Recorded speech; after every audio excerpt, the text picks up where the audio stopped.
vinyl stickers, waterproof. Yan, sample. Waterproof. Tara. Thank you. Waterproof yan at scratch-proof. Pwede yan sa motor, sa kotse. Kahit saan, pwede.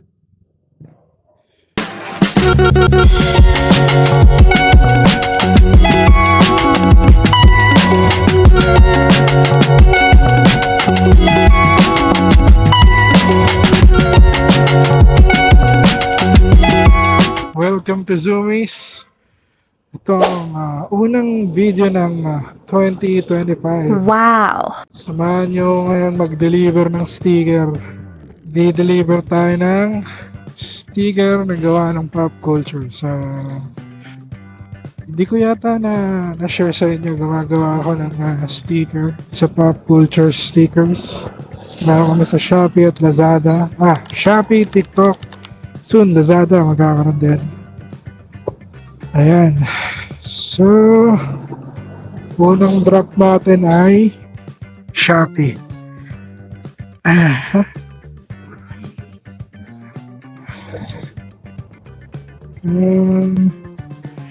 Gumagawa tayo ng mga vinyl stickers. Waterproof. Yan, sample.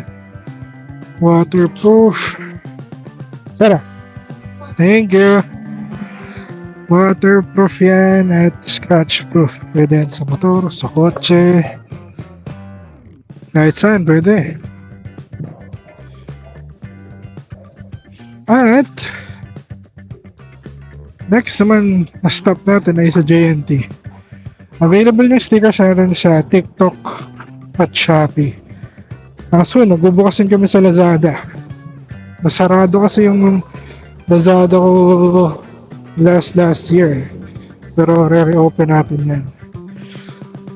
So, first video ng 2025. Marami pa akong backlog. Marami pa akong backlog sa GoPro natin na hindi na-upload. Yung mga rides. Yung mga rides ng December. Wow. Year-end, yung Christmas. Late upload na kasi medyo busy sa work. Tapos, busy pa sa stickers. Dito tayo ngayon sa Kainta, mga taga-Kainta. Sa mga gusto ng stickers, nasa link po yung natin, yung shop natin. Nagpo-post din ako ng mga shorts video sa YouTube natin, mga stickers na ginagawa ko. Meron din ako sa TikTok at Instagram at Facebook, pop culture stickers. So anyway, ngayong 2025, sisipagan natin mag-upload ng mga video sa YouTube natin. Usually, nagagawa lang natin mga reels kasi malakas kumain ng oras mag-edit, sa totoo lang. Syempre, sa work naman, hindi maisingit mag-edit ng video kasi nag-edit din ako ng video sa work. Tapos nag-i-stickers pa. So, ayun.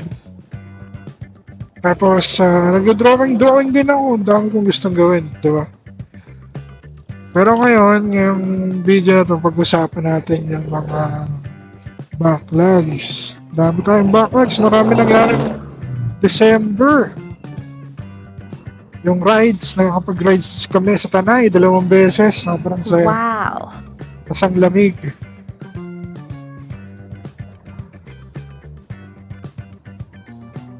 Pero ngayon, try natin i-upload yung mga backlogs natin. Pero pagpasensya nyo na, syempre late na eh. Late na yung mga upload. Pero sayang naman yung mga footage or mga video. Kaya i-upload pa rin natin. Kaya kahit late na. So yung mga stickers nga pala, available yan sa natin sa online shop. Nasa link yan. Nalagay natin. Pag gusto nyo umorder, check out lang kayo. Tapos comment kayo rito kung gusto nyo or bumili kayo para dadagdagan natin. Wow! Naka 35 followers na tayo sa YouTube. Pero sa TikTok, ilan yung followers natin? 2,000? sa TikTok. Sana mag-follow rin sila rito sa YouTube channel natin. Pero yung mga long clips kasi maganda sa YouTube talaga ina-upload. Wow. Ang span ng manonood sa TikTok, 1 minute lang yun eh. Anyway, dito na tayo ngayon napunta tayo sa Pure Gold Venta. Dito ako nag-drop ng mga stickers ko. Pag JNT or TikTok shop. Dito yan. Yan.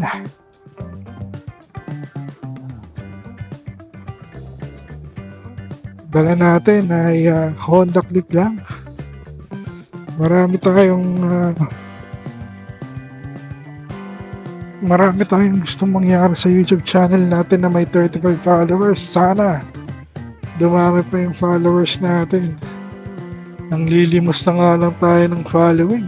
Ito, mga idol natin sa JNT, mababait yung mga yan. Ay, paska na natin. Ito si idol. Yan. Wala. Thank you. Yan. So, na-drop na natin. Scan lang nila yan. Boss, thank you. Scan lang nila yan. Goods na. Share ko na rin Since nagbebenta tayo ng mga stickers online, gusto ko nang i-share sa inyo na sa pag o-order niya sa Shopee, Lazada, or TikTok, ang may pinakamabilis na proseso based on my experience as a seller and buyer ay JNT. So kung halimbawa na may bibilin kayo online sa Shopee or TikTok, kung may option na palitan nyo ng JNT, mas maganda JNT. Kasi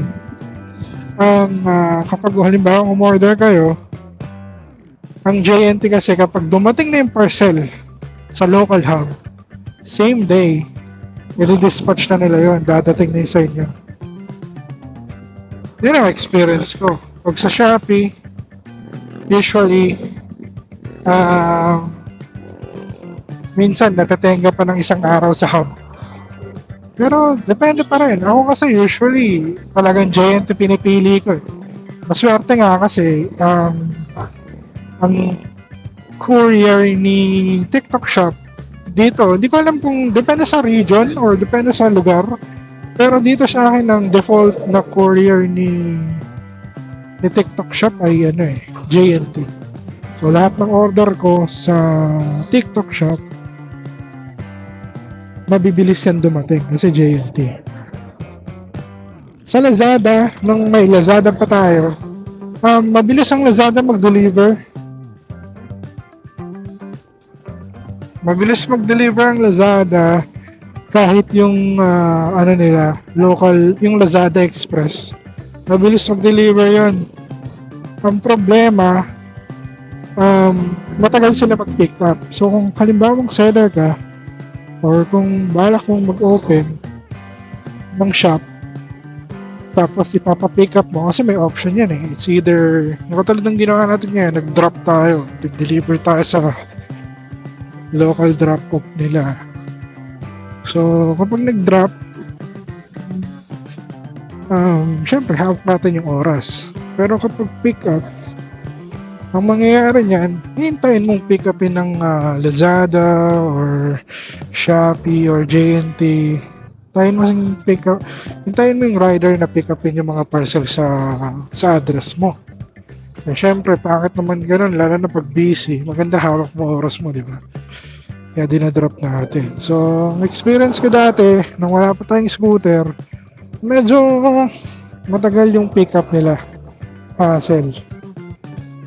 So, ayun lang. Na-share ko na rin sa inyo.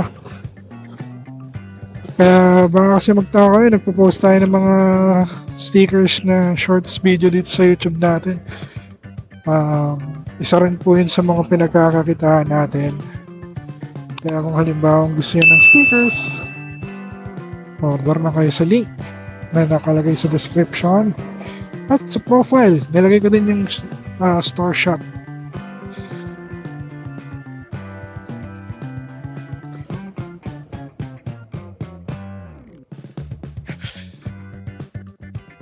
Yun lang siguro na share ko sa inyo about sa stickers na sana makatulong.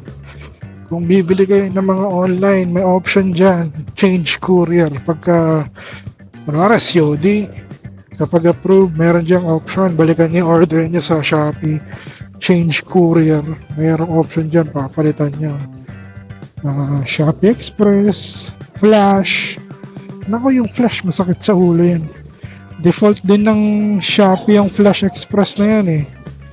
Hindi ko ma-disable pero ang hassle kasi konti lang yung drop-off location nila. Tapos yung drop-off pa dito sa may Kaintais sa Monday to Saturday. Tapos alanganin pa yung oras ko.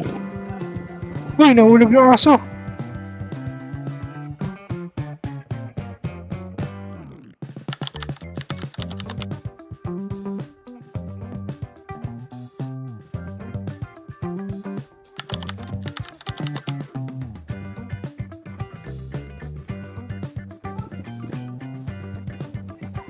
Uy, gagi. Nahulog. Kawawa naman. Pucha.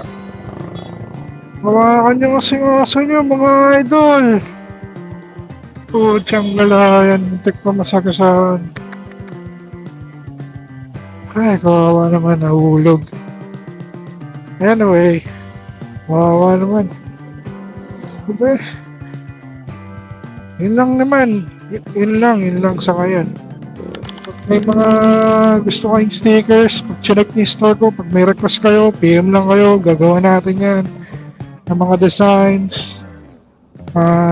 Project natin sa stickers, gumawa ng mga holographic stickers, post din natin yan. So maraming salamat at sana manood pa kayo ng mga video natin. Hanggang sa muli, bye bye!